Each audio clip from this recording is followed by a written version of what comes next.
What is it in coffee that's raising fears? If you could eat a cloud, this is what it would taste like, a healthy cloud. We had the medical unit look into this.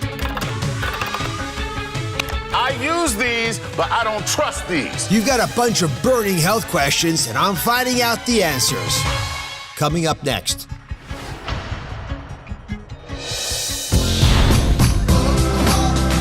Y'all ready for season 10?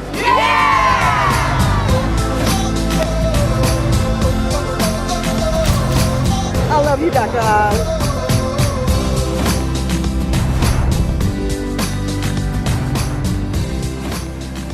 Is coffee really good for you? Dr. Oz, should I really be using cooking spray? Dr. Oz, do toilet seat covers really protect you? Is there really a whipped topping Dr. Oz approves of? Why can't somebody just tell me once and for all? I'm just trying to close my eyes, but I can't get these questions from my viewers out of my head. So today, we're gonna unravel those health questions that keep coming up. You know what they say? The loudest voice wins out. Well, let's start with Renata's big question. Is there a whipped topping that I approve of? Who doesn't love a cloud of whipped cream? It's so fluffy and sweet, and it crowns every dessert with a happy halo. There's an explosion of whipped wonders at the store. I've noticed that there are tons of whipped creams and toppings to choose from. You have original, extra creamy, non-fat, and light. They come in spray cans, tubs, and some say they're even low calorie. Can you tell me once and for all, is there a whipped topping you approve of, Dr. Oz? So Renata is here in person, and this is Thanksgiving week, everybody. I know you're all gonna be indulging in whipped toppings to add to your pies and everything else. So today we have samples of some of the most popular whipped items. For example, there's the store-bought whipped cream in a can. Oh, Love that sound. Isn't that amazing, guys? Whoa. Yum, yum, Right. yum. Right. And we also have the fat-free whipped topping, also from a store, right? I like, oh, look at that. Look at that, This so thick and luscious. Now here's the question for you, pop quiz. Okay. Look at these both, right? They look similar, right? Yeah. Which of these barely contains any of this? Dairy. What you talking about? What you talking about?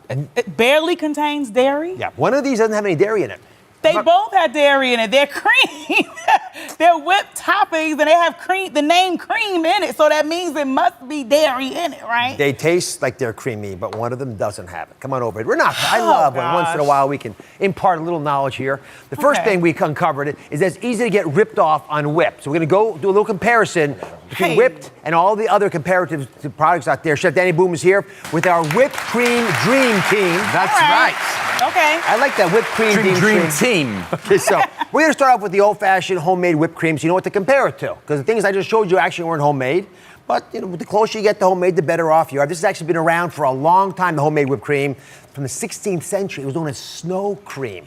And you talk about this being the gold standard. What do you say is in here? And is it a concern? Is it bad for you? How can natural ingredients be a concern to anybody? That's the first thing, right? We're talking about real cream from a cow, okay? That's the first thing. We're talking about real vanilla from a bean, and then we're talking about real sugar from the cane, okay? That's what I want to see in my food, okay? When you whip it together, it's just as quick, okay? You have a metal bowl that you freeze, you have a metal whip that you whip it with, and away you go, guys. That's where you get it. Real cream is what it's about. And I don't want any synthetic stuff in my kitchen giving me only 2%.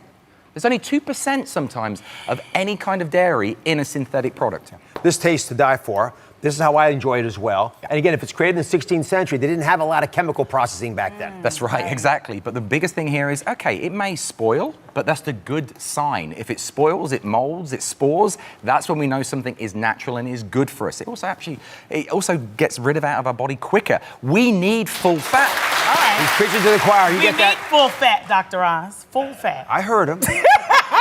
We need it. All right, next week, nutritionist Rachel Beller here. She's talking about whipped cream in a can.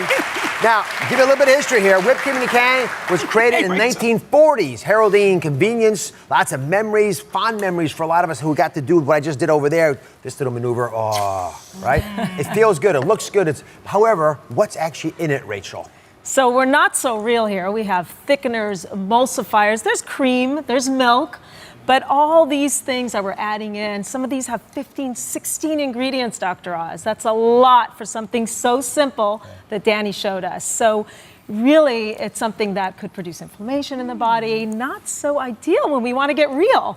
So. Been around a long time, despite the memories. All right, let's get to the fat-free whipped toppings, which became popular in the 60s, right? And a lot of people eat these because they are low-calorie. Yep. Right out the can. And they do taste good, but Danny, what ingredients did you uncover that we did not expect? Oh, here we go, guys. Look at this. Can you, first of all, apart from being a scientist like yourself, can anybody else in the audience actually say the first one? Hydrogenated oil, okay? That's the first thing. That's like palm oil, canola oil. These are oils. They're not dairy. It's not a protein, it's an oil. So that's the preservative that's holding everything together. It's an emulsifier, okay? Then we look at the next things down here. Additives. Okay, additives are flavorings, okay? That's what makes you addicted to that. So fat-free, but there's a head fake here. Renata, what do you think about that? Your take? Oh gosh, I'm troubled. I'm clutching my pearls. I don't know what to do. I have 3 cans of this stuff in my refrigerator right now.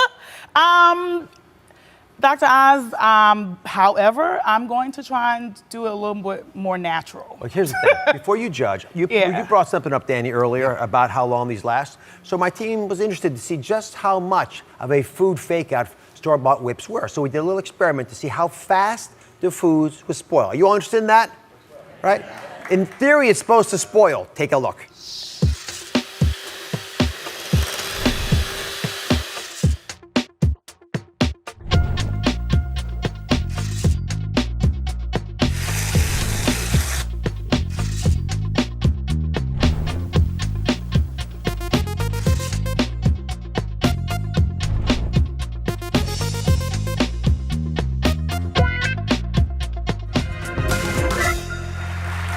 All right, here's what the whipped products look like today. That's the all-natural 16th century version, not so appealing, right? This baby here, I mean, it's just deflated, I guess, but it did go bad, right? Look at this, the whipped topping, right? That didn't spoil at all. That's still good to go. So we did some investigating and found some brand new whipped toppings that are healthier. I narrowed it down to just one that I personally am obsessed with. I never even thought about whipped chickpea before. It's made actually from aquafaba. That you take the juice of the chickpea, like this stuff down here, see that juice? Wow. You take that juice, it's sort of thick. I don't know if you can all appreciate that, right? And you whip that baby up and it looks like this. So I want my experts to please taste that. Rachel, while you're doing that, tell us a tiny bit about this. So I love aquafaba because you're basically I take no sodium added liquid from the chickpea, and you whip it up. Oh, now wait a minute. Yeah, you could put maple, you could put a little bit of honey. So this is the liquid again that's in the can when you buy the chickpeas, right? Yes, no sodium added, 4 ingredients compared to 16. This is real. And it's delicious. And it's Describe the taste.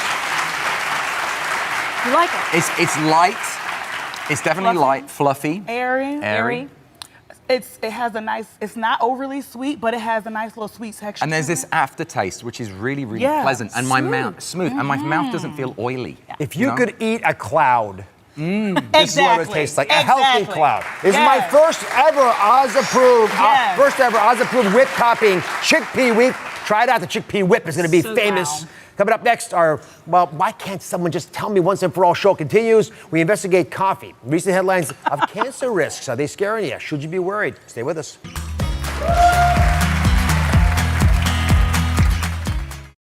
This is a first for me. I've covered the events leading to crimes and the aftermath.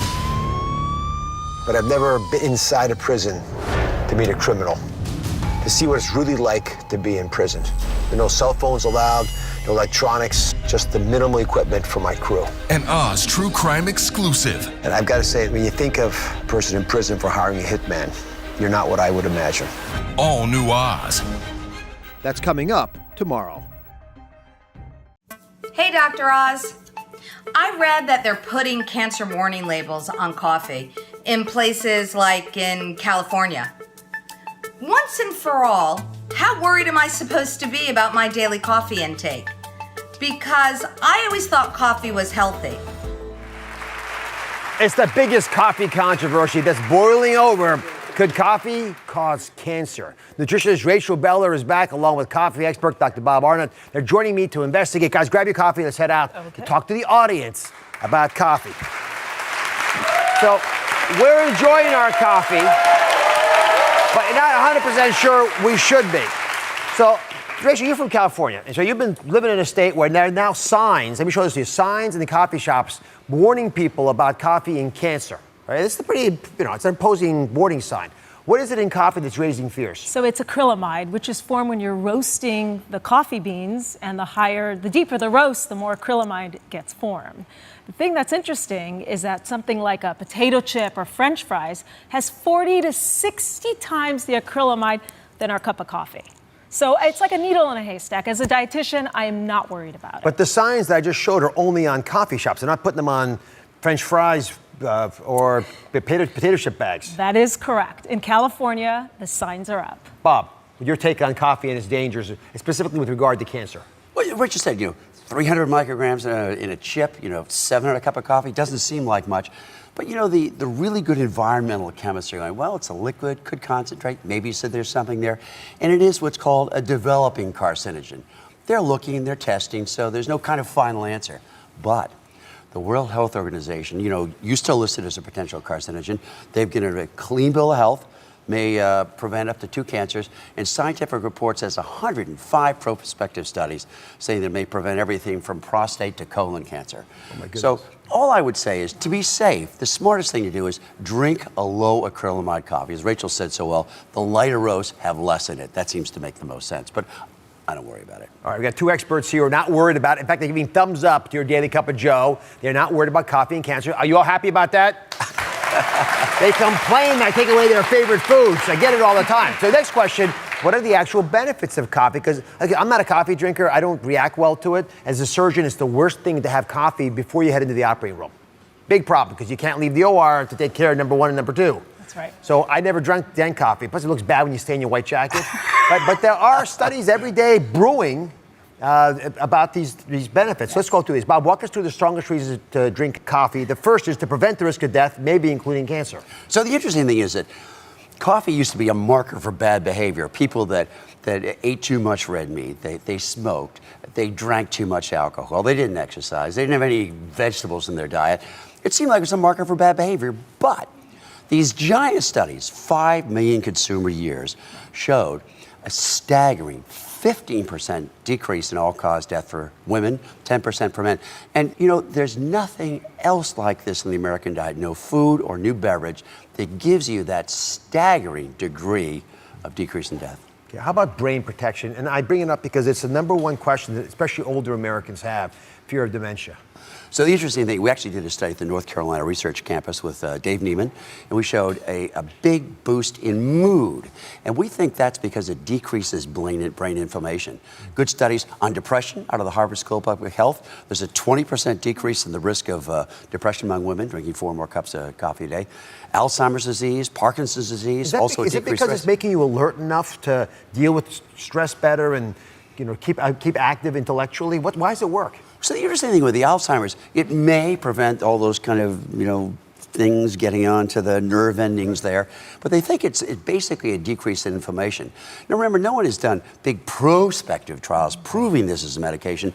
It's just an observation, but it's a good one. And depression, fantastic.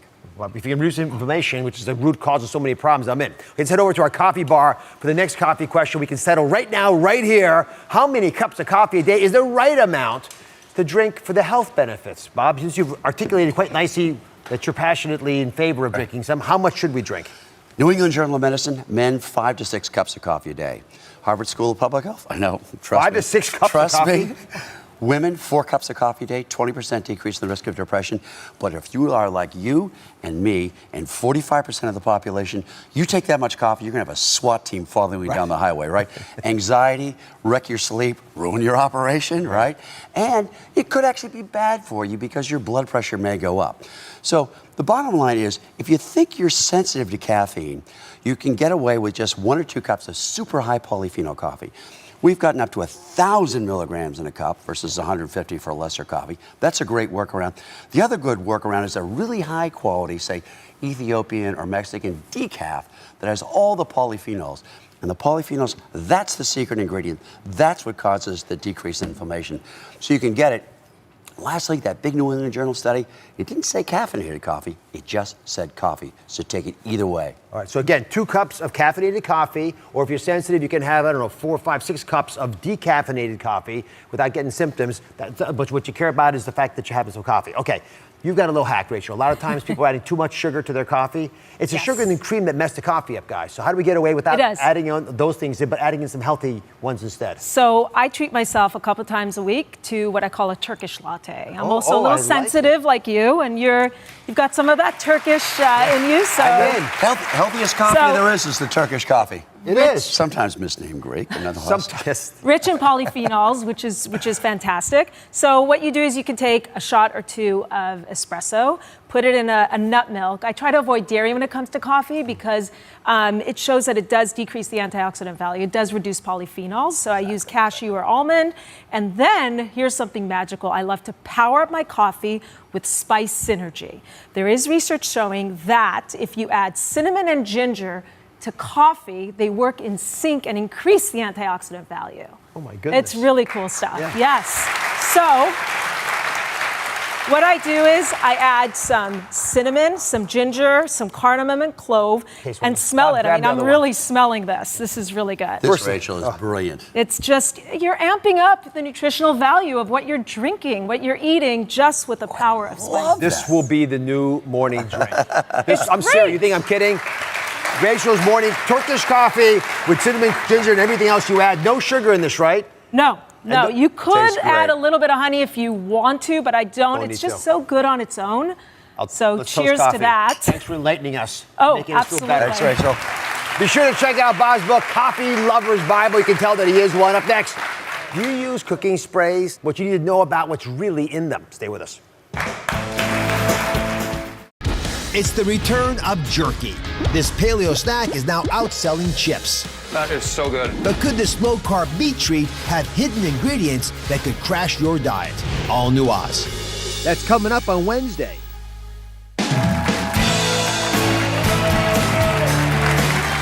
Cooking sprays. It's the kitchen item that's always generating questions. And today, I've turned my set into a test kitchen to answer some of your burning questions. Brooke and nutritionist Rachel Bella have started an egg fry experiment. So what's your biggest concern, Brooke, about these cooking sprays? Is it better than regular oil? Well, that's a pretty clear question. What kind of oil do you currently cook with? Olive oil cooking spray. All right, so let's take a closer look at the difference between olive oil in the spray versus that in the bottle. We got a little demonstration going on. You're both racing, so in a second, we're going to find out how this is working. Now, Rachel, you just put plain old olive oil in yours. Pure olive oil. And this was sprayed. Yes, it was spray. So it makes it a little slippery. Yes. Now, while these are finishing up, can you explain your perspective as a nutritionist? What's the difference? So with olive oil, what you see is what you get. Pure olive oil. With the cooking spray, now you're looking at additives, and so you've got some anti-foaming agent like silicon dioxide and lecithin. That a lot of people are actually allergic to soy, and it's soy lecithin. Got it. So there's something in there that they may not be knowing about. And then we've got the propellant to make it come out of the can. Right. And that's something also that's a little bit of an unknown. It's what we use when we go camping, some of the propane. Kind of like eat at your own risk thing going on. Net. Which one's better for taste, and which one do you think is healthier? So the olive oil is by far healthier because you're getting the pure thing. Some of these oils, they use chemicals and solvents you don't know what you're getting, what kind of quality of olive oil you're getting. Is there a taste difference? I think there is. All right, you guys ready? Let's just see how they work, first of all. Rachel, you want to go first? Or you're brave? Let's see if it comes off. First. Go ahead. So it sort of comes off. It's a little bit of work. A little harder. But you can pretty force it off. Or it made it. It was not as elegant. Let me see how yours does. Let's see how you can do it. All right, let's see. You Oh know what? Don't even need this. Slippery. Don't even need this. That is easier, but that wasn't crazy hard either, right? So and this nonstick, we understand why it's happening because of the chemicals in here. Yes. You recommend a specific kind of oil if you're going to spray that you think is a little better. So thankfully in the marketplace, we do have, like for example, this is avocado oil spray. And if you look at the ingredient list, there's one ingredient, avocado oil. And they even bother to tell us that it's expeller pressed, no chemicals, no solvents, no treating it with harsh chemicals to dilute the antioxidant level. Oh. And it heats up to 500 degrees. So, see? What's wrong with that? Yeah. It's awesome. Have you ever heard of this before? No. This is a great idea. This is a gift from the show to you. It's a little something for your effort coming today. This is a great idea. It's great. It's inexpensive. Really, really great. All right, thank you. Now, Stephanie's here along with her question with Chef Danny for a spray experiment. So, Stephanie, what is concerning to you about these sprays? Well, I'm using a 0-calorie spray. So is it actually 0 calories? What's the deal with this? It says 0 calories, doesn't it? It says 0 calories, but 0 calories, this is really, really interesting. So 0 calories to the FDA, okay, is a serving suggestion, okay? So it comes down to one serving suggestion can be basically 5 calories or 0.5 grams, okay? So, but here's the thing, one spray is gonna give you that, but how many times do you spray to cover the surface of the pan? What's a spray mean in terms of time? One pump. Well, that comes down to 1/3 of a second. 1/3 of a second? Yeah. So I got a little competition for you here, Doctor. All right. Okay, what we're gonna do, Stephanie's got some spray, you've got some spray, we've got 2 pans. And come on, everybody here. Do you think they really could cover the surface of the pan with one pump? Yes? Try. Okay, you're gonna try. Yeah. So what I got is I've got a stopwatch here, and as I'm wearing my apron, I look official. You do. Okay. So we're gonna give it a 1, 2, 3. We're gonna spray, and then we're gonna sit just one pump. One. Okay. Okay, because I know you're competitive, Doc. Okay. One pump, and we're gonna see how much we spray. And then we're gonna go back, and then we're gonna realize how much we actually do put into the pan. Okay? 1/3 of a second, right? No cheating. Okay. No cheating. No cheating. Hey. Do I have to get serious here? Yes. Okay. Right. Okay. So 3, 2, 1. Stop. You went longer than 1/3 No, of I a second. didn't. Yes, you did. I saw you. I think you went a little over the line. Absolutely did. But what we've got here, if we can continue this, look at how the pan goes. That's not going to work really. Okay. You could get an egg going on there. And remember, if you're using a non-stick pan, the first thing is you don't have to use the oil. If you want to distribute the oil in an even sense, use some paper towel and maybe some olive oil. But in fairness, I mean, no one's going to do 1/3 of a second. You can't spread it that quickly. Well, let's come back to the calorie question. Yes. Okay. If we've just used one pump, okay, well, that's 5 calories, okay? But if you continue to keep doing that, the calories are going to keep mounting up. You could end up with 35 calories. That's what it would take. Okay, right? So that's probably about 25, 30 calories there right now. Well, it turns out we had the medical unit look into this. Right on. And the average person would probably spray for close to 3 seconds. We think it's about 30 calories, right, roughly. So it's actually not a 0-calorie additive, in which case you think, is there a hack? So you mentioned a good one, but I'm going to go one up here. This new beautiful technology. Ooh, look at It's just a bottle with a pump. All right, nothing fancy. But listen, put real olive oil in here, and then when you spray, watch. Oh, I missed. Sorry. See? And you can do that, and now you know exactly what you're getting, and this is a little gift to you. Real olive oil. So you take whatever hack you want, but there are ways of getting around this if you don't want to do it with the spray on. Exactly. Thanks for helping me solve the experiment. We got Hope you enjoyed the competition. Congratulations on your victory. Bottom line, guys, try avocado spray for a less burnt taste and beware of how long you spray if you're worried about the calories. Up next, do you ever use a toilet seat cover when you're in the public restroom? Do you ever do that? Some yeses and some nos. Find out what our swabbing investigation revealed about the germ protection they really give you. Stay with us. Ready for this? It's The Dish on Oz, our brand new food series. Make it tasty. Daphne Oz and Friends. We're serving it up every Wednesday in November. The Dish on Oz.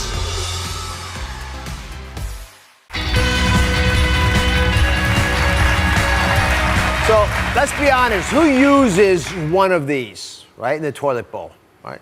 During one of my show's brainstorm sessions, I learned that my team and you at home have a lot of questions about disposable toilet seat covers. For the first time, we did a swabbing survey in public restrooms to find out if this actually protects you or not. Comedian Chuck Dice, who's a self-proclaimed toilet expert, is here. You are one of the skeptics of these covers. What's your beef with them? You know, here's the deal. First of all, when it comes to toilets, that's where I'm a Viking, okay? Seriously. I do a lot of traveling, all right? And I have a lot of fiber and roughage in my diet. So there's a lot of public restrooms in my life, okay? That's all I'm saying. Now, I use these, but I don't trust these, okay? Now, what I really do, Dr. Oz, is I go get paper towels, swab them full of soap, and clean the toilet. Then I put this down on it. So that's really into it. Yeah. All right, so we did our own experiment in public restrooms to find out if they're protecting you or not. Arnot is standing by with 2 audience members in an undisclosed location. So, hey, Dr. Oz, everyone has their own way of getting over the ew factor, the nastiness of using a public bathroom. Sometimes it doesn't go the way that we want it to. But there's 2 techniques that we have right now. So right now, the first one is, oh my goodness, we pull out the toilet seat cover and sometimes it falls in the middle of the toilet. And that makes it really wet and nasty. So, we don't want that, right?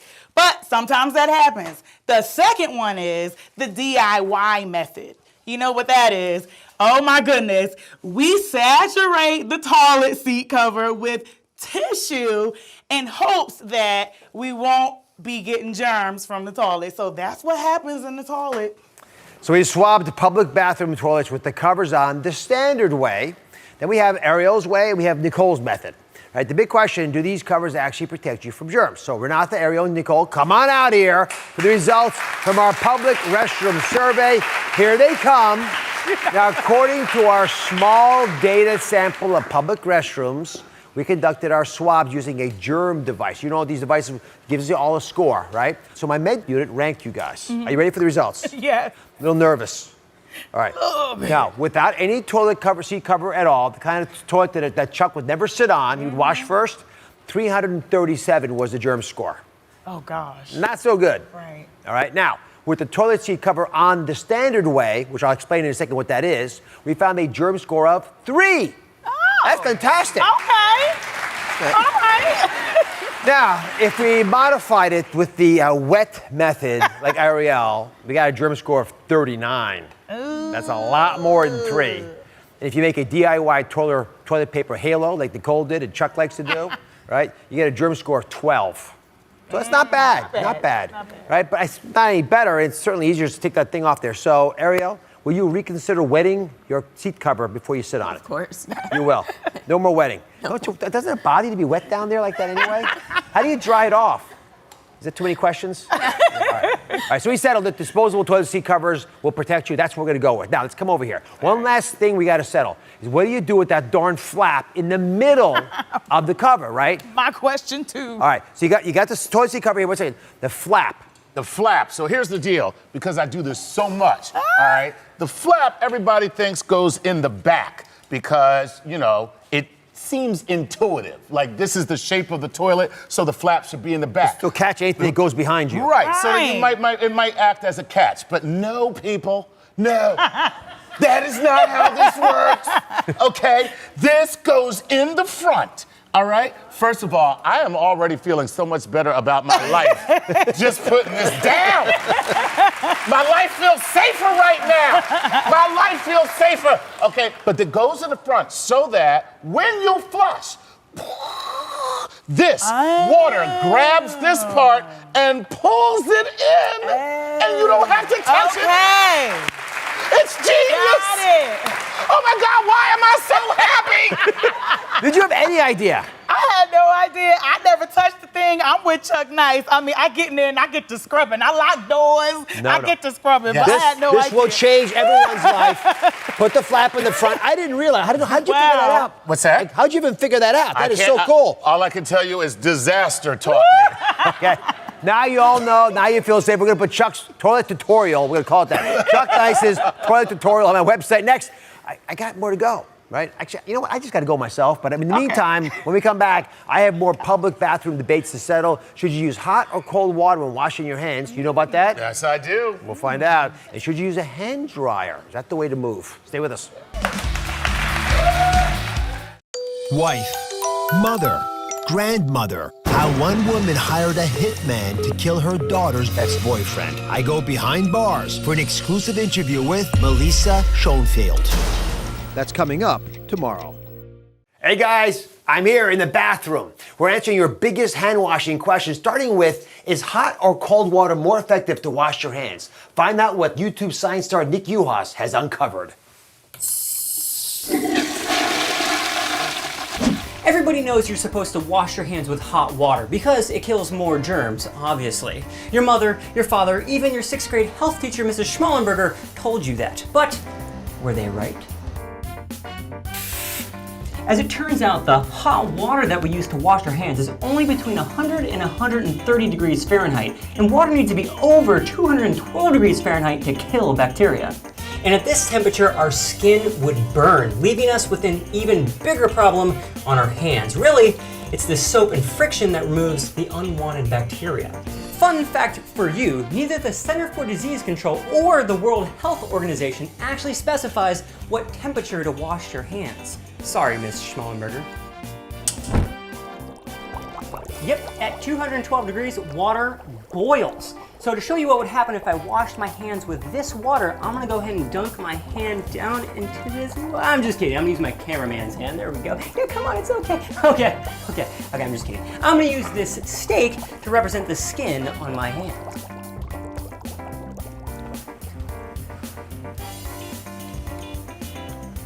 Pretty good piece of steak. What's most important when washing your hands is rubbing your hands together to cause friction for at least 20 seconds. About the same amount of time to sing happy birthday. Happy birthday to me. So don't forget to rub those hands while you wash them. But what happens after you wash your hands? The next question everyone just wants answered is, should you use paper towels or a hand dryer? Take a look at the experiment that health expert Peter DeLucia did. If you choose hand dryers because you think they're the most hygienic choice at a public restroom, think again. A new study says hand dryers are germ spreaders, responsible for spraying bacteria all over. To see if that's true, or just a bunch of hot air, I conducted a little experiment. But first, a few facts. One reason dryers spread germs is because people have germs on their hands even after they wash them. Why? Because only 5% of people wash long enough to kill infection-causing germs and bacteria. And only 1/3 of hand washers use soap. This means germs are often still on our hands when they go under the dryer. Now back to the experiment. You're probably wondering why I'm wearing this hazmat suit. Well, to protect me from this paint. Think of this paint as the bacteria and germs left on your hands after you wash them. I'm gonna put my hands in here and then we're gonna go underneath the high-speed dryer and let's see what happens.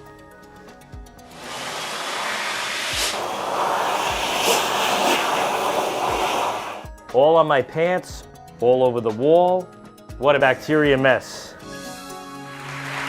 So we found that if you don't wash your hands well enough, hand dryers can spread the germs. But what about the hand dryer itself? Can it spread germs when you clean your hands under it? Well, we dry your hands under it. So my med team researched this and tested 12 hand dryers from across Manhattan and found that all but one were germ-free. And that one had germs at such a low level that it's not really of concern. So hand dryers, everybody, they are safe. They are good to use. But what about the paper towels, right? We tested paper towels and they have a low germ score as well. So low that there isn't a reason to be concerned. Paper towels from the dispenser are safe. So if you're worried about getting out of the bathroom germ-free, here's a helpful hack that moms often tell you to do. You take the paper towel, right? Dry your hands off. Use the paper towel to open the door, get out of the room, and toss paper towel away. Contamination-free. We'll be right back. Learn something new every day. It's the return of jerky. This paleo snack is now outselling chips. That is so good. But could this low-carb meat treat have hidden ingredients that could crash your diet? All new Oz. That's coming up on Wednesday.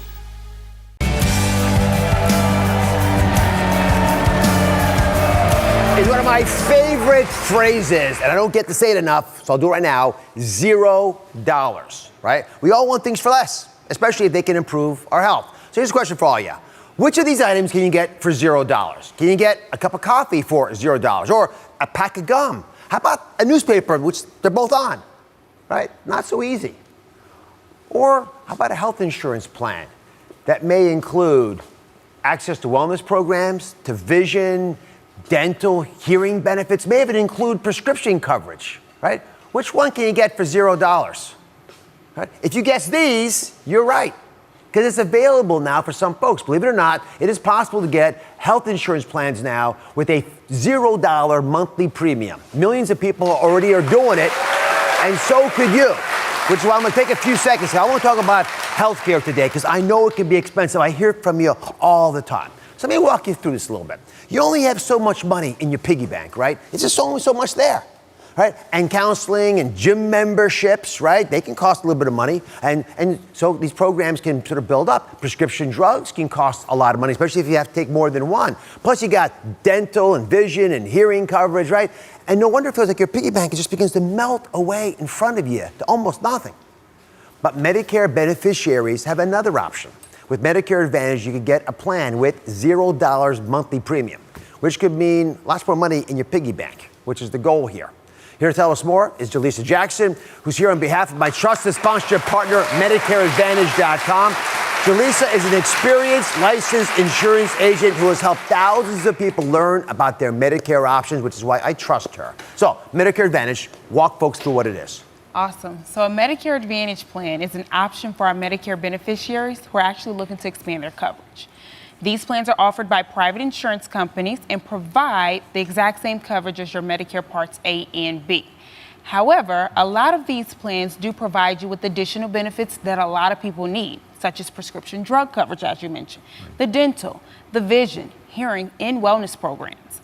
And I found that those are game changers for a lot of people looking to expand their coverage because Original Medicare doesn't provide services for any of those items that I just named.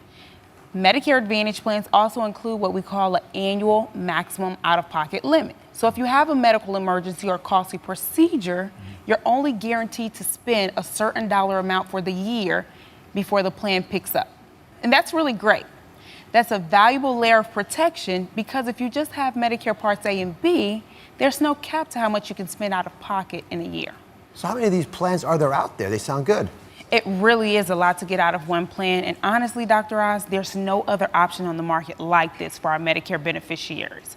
Over 2,000 Medicare Advantage plans are available nationwide.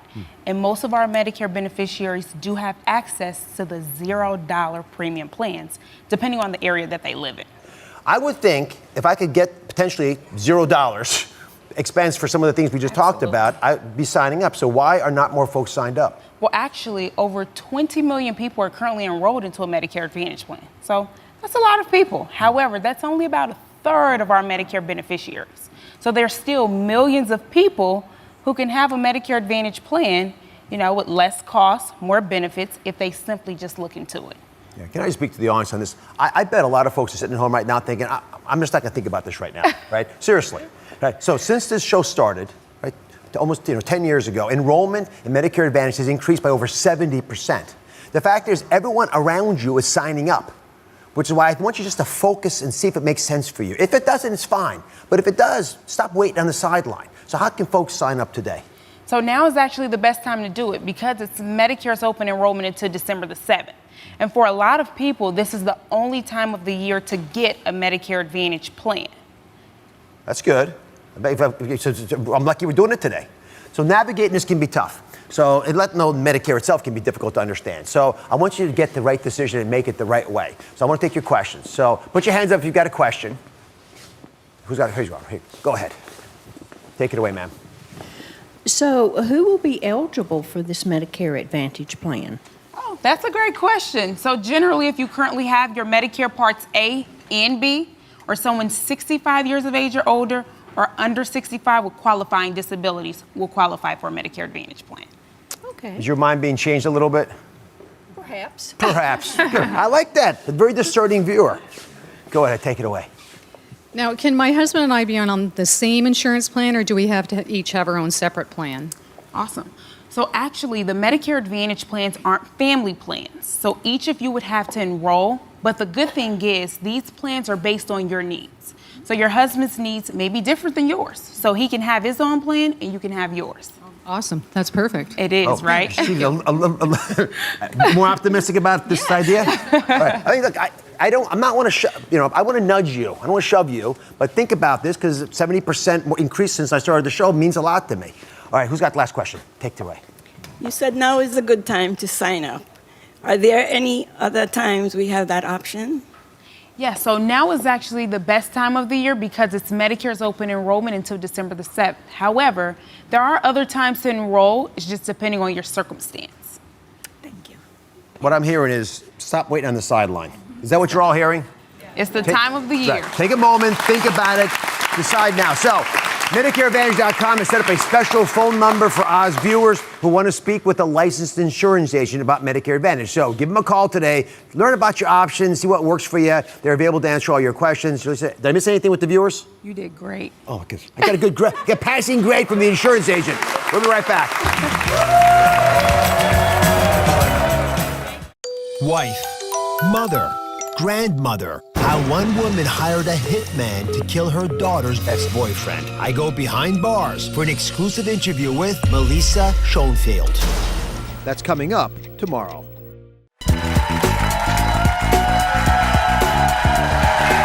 Today, the most Googled health symptoms in the country.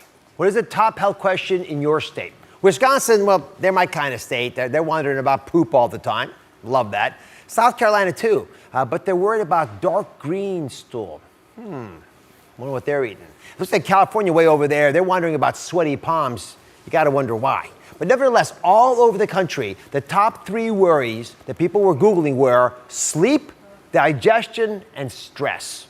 Let's go to one of the states that had a question about stress. We're going to make a Zoom house call to the state of Virginia and see what the question is. According to our state-by-state Gallup poll data from our partners at ShareCare, Virginia was actually the 13th best in handling stress. So Amber joins us from a state that knows how to manage stress. What's your question, Amber? Hey, Dr. Oz. Everyone in Virginia really wants to know, does stress cause the runs? Does stress cause the runs? Huh. Yes. Well, it turns out that it can be an unfortunate side effect of stress. Stress triggers the release of hormones that signal your body to go into fight or flight mode. And unfortunate side effect of this is motility in your large intestine, because you don't want to carry all that stuff around if you're running away from something that's chasing you, right? So it does tend to increase that motility. So when the colon moves, it gets you to have diarrhea at times. But I'll give you a little tip to help you from repeatedly running to the bathroom when you feel stressed out. Whether you're in Virginia or anywhere else in the country, avoid caffeine. That's a cathartic. It'll move it along. Carbonated drinks will have that effect. And actually dairy for some people, because they make your stomach feel worse. So listen, it's a great question. I love the fact that Virginia pays attention to stress and asks questions about it. I want everyone in the country to see how their state ranks in health at sharecare.com. Go there, see where you rank. You might learn something. Together, change is happening, everybody. Our journey is just beginning.